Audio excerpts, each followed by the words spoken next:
आज फिर एक माँ को छला गया। रात के 8 बजने को थे, इसलिए मैंने अपना टिफ़िन निकाला और पालथी मारकर अपने विंडो सीट के पास बैठ गया। खाने का डब्बा खोलते ही उसकी खुशबू मेरे नाक को भाग गई। आखिर माँ के हाथ के बनाए देसी घी के लड्डू जो थे और साथ में आलू पराठा, मेथी पराठा, अचार, धनिया, पुदीने की चटनी और दही थे। मैंने खाने को देखकर खुश हो गया क्योंकि माँ ने सब मेरी पसंद की चीज़ें जो दी थी और भूख भी ज़ोरों से लग रही थी। तो मैंने पराठे का पहला निवाला तोड़ा और मुंह में डालने ही वाला था कि मेरी नज़र सामने बैठी एक बुजुर्ग महिला पर गई जो एक टक मुझे और मेरे खाने को देख रही थी। वैसे तो मैं उन्हें काफ़ी देर से देख रहा था और ऐसा लग रहा था जैसे वे कुछ ढूंढ रही हों। उनकी सूनी और व्याकुल आंखें हर आने जाने वाले को ऐसे निहार रही थीं मानो उनमें किसी अपने को ढूंढ रही हों। ऐसे तो पहनावे ओढ़ावे से किसी ठीक ठाक गांव घर की महिला दिख रही थी, पर कुछ तो था जो शायद मेरी समझ में नहीं आ रहा था। जितनी भी बार ट्रेन किसी स्टेशन पर रुकती, उतनी ही बार उनकी सजल आंखें दरवाजे और खिड़की पर टिक जाती और जैसे ही ट्रेन वो स्टेशन छोड़ती, उनके चेहरे पर मायूसी के भाव चेहरे की झुर्रियों में झलक उठती। कई बार उनकी आंखों से आंसू की धारा भी बह जाती, पर झट से पोंछ लेती। इतनी लाचारी शायद ही मैंने अभी तक के जीवन सफ़र में देखा होगा। ना चाहते हुए भी मैं बार बार अपनी सीट से उनकी आंखों और चेहरे के भाव को पढ़ने की कोशिश कर रहा था और एक दो बार मैंने बात करने की कोशिश भी की, पर उन्होंने कुछ जवाब नहीं दिया। तो मुझे लगा शायद ये बुजुर्ग महिला मुझसे बात नहीं करना चाह रही हो, इसलिए मैंने उन्हें उनके हाल पर छोड़ दिया। पर अभी उनका इस तरह देखना पता नहीं क्यों मुझे कुछ अजीब सा लगा और मन में सोचा शायद से उन्हें भूख लगी हो। वैसे भी मैंने उन्हें सुबह से कुछ खाते भी तो नहीं देखा, इसलिए इंसानियत के नाते मैंने फिर से उनसे आदरपूर्वक पूछा, अम्मा जी, आपको कुछ चाहिए? कुछ तकलीफ़ है क्या आपको, या कुछ खो गया है आपका? काफ़ी देर से आपको बहुत परेशान देख रहा हूँ। कृपया कुछ मदद की ज़रूरत हो तो बेझिझक मुझे बोलिए। मेरे एक साथ पूछने सवालों का जवाब देने के लिए भी कुछ देर चुप रहीं। शायद असमंजस में थी, बताऊं या ना बताऊं, वो भी किसी अजनबी को। फिर उन्होंने रूधे आवाज़ से आहिस्ते से कहा, बाबू, थोड़ा पानी मिलेगा? वो बड़ी प्यास लगी है। जी ज़रूर अम्मा जी, ये लीजिए। मैंने पानी का बोतल बढ़ाते हुए कहा। गट गट गट करके अम्मा एक घूंट में ही बहुत सारा पानी पी गईं और फिर पानी का बोतल देते हुए खूब सारा आशीर्वाद दी और फिर से टकटकी लगाकर बैठ गईं। पता नहीं क्यों अम्मा को देखकर मेरा मन थोड़ा बेचैन हो गया, इसलिए मैं माँ के हाथ के बनाए बेसन के लड्डू का डब्बा बढ़ाते हुए कहा, अम्मा जी, ये मेरी माँ के हाथ के बनाए लड्डू हैं, देसी घी के। खा के तो देखिए कैसा बना है। मैंने जानबूझकर लड्डू का डब्बा अम्मा की तरफ बढ़ाते हुए कहा ताकि वो थोड़ी सहजता महसूस करें और अपनी परेशानी मुझे बता दें। पहले तो उन्होंने लेने से इनकार कर दिया, पर मेरे जिद करने पर उन्होंने 2 लड्डू उठाए और छोटा छोटा टुकड़ा तोड़कर अपने मुंह में डालते हुए उनकी आंखों से सहस्त्र निर्झर धारा बहने लगी।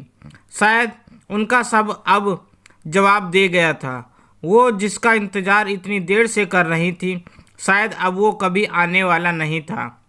मैं उन्हें ऐसे रोते देख खुद को रोक नहीं पाया और अम्मा को सीने से लगाकर चुप कराने लगा और उनसे पूछने लगा, अम्मा, आपके साथ कौन आया है और आप कहाँ जा रही हैं? कुछ तो बताइए। देखिए, मैं भी आपके पोते जैसा हूँ, इसलिए बेझिझक अपने दिल की बात कहिए ताकि मैं आपकी कोई मदद कर सकूं। इतना भरोसा देने के बाद अम्मा सोचने लगी, शायद अब तक उनका भरोसा सभी लोगों से उतर चुका था, इसलिए वो अब तक चुप थी। खैर, मेरे इतना बोलने पर वो बोलने लगी, बाबू पता नहीं मेरा बेटा कहाँ चला गया। मुझे यहाँ ट्रेन की सीट पर बैठाकर बोला, माँ मैं अभी आता हूँ पानी का बोतल और खाने का सामान लेकर।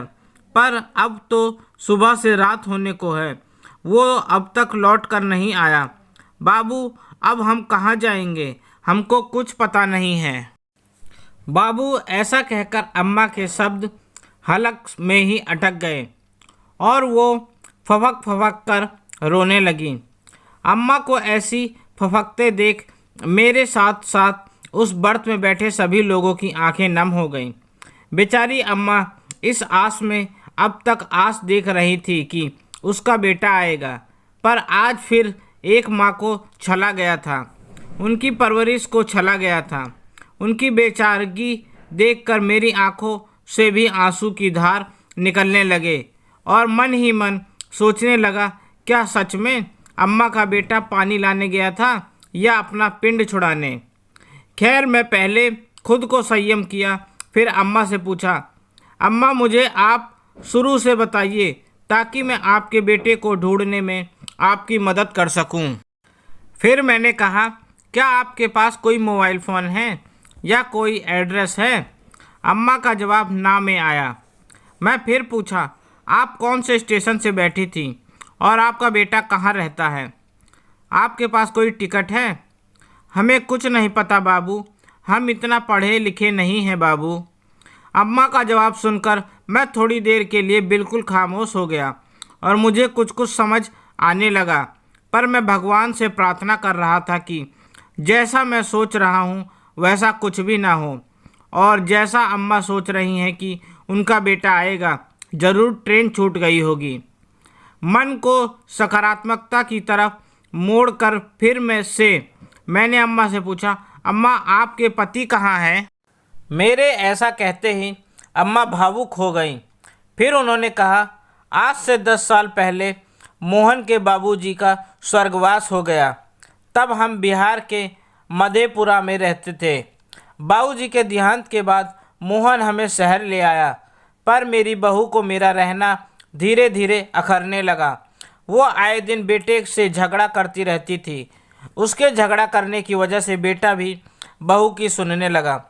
पर कल सुबह बेटा बोला, माँ चलिए आपको तीर्थ यात्रा करा कर ले आता हूँ।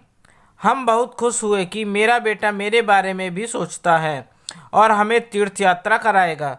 और आज आने से पहले भी सब बढ़िया था बाबू, इसलिए हमको विश्वास है बाबू कि वो ज़रूर किसी मुसीबत में फंस गया होगा, वरना हमको ऐसे ना छोड़ता। मेरा बेटा बहुत अच्छा है बाबू। कहते कहते अम्मा गला भर आया। मैं अपनी तसल्ली के लिए अम्मा का सामना चेक किया, शायद अम्मा सही कह रही हो, पर सामना देखकर कहीं उनके बेटे का कोई सामान नहीं मिला तो सिर्फ एक अटैची जिसमें अम्मा के 2-4 कपड़े और 1000 रुपये थे। अब तक मुझे पूरा विश्वास हो गया कि अम्मा का बेटा अपनी माँ से पिंड छुड़ाने का सबसे अच्छा उपाय ढूंढा था। ऐसे बच्चों का अच्छा माँ बाप बे औलाद ही रहें तो अच्छा है। कम से कम माँ बाप को ये दिन तो नहीं देखना पड़ेगा। शर्म आनी चाहिए ऐसे बच्चों को जो इस नीचता की हद को बिना किसी आत्मग्लानि के पार करते हैं, जिन्हें अपने ही माता पिता बोझ लगने लगते हैं। वो माता पिता जिन्होंने अपने खून के एक एक कतरे से उसे पाला पोसा, दुनिया में दूसरों के सामने आंखें मिलाने के काबिल बनाया, उसे ही दर दर की ठोकर खाने भेज दिया। ओह क्या हो गया है इन बच्चों को, जो ऐसा कदम उठाने में तनिक भी नहीं झिझकते। काफ़ी देर मैंने मन में अम्मा के बेटे के लिए नफ़रत की आंधी दौड़ गई। फिर मैं अम्मा को अगले स्टेशन पर उतारकर पुलिस में उनकी गुमशुदगी की रिपोर्ट दर्ज कराई और वहीं पास के वृद्धाश्रम में पुलिस की मदद से उन्हें पहुंचाया। और वहां से निकलते वक्त अम्मा के हाथों में कुछ रुपए दिए और वादा किया कि हर छुट्टी में आपसे मिलने आऊँगा। ये एक फौजी का वादा था जो अपनी माँ और मातृभूमि की सुरक्षा करना जानता है।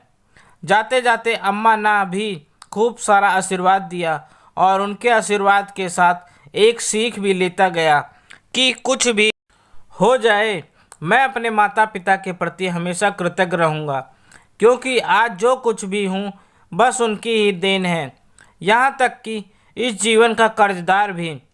प्रिय दोस्तों, पता नहीं आज के वर्तमान स्थिति में ऐसा क्यों होने लगा है, क्यों अपने ही बच्चे माता पिता को बोझ समझने लगे हैं, क्यों माता पिता के साथ ऐसा छल धोखा किया जाता।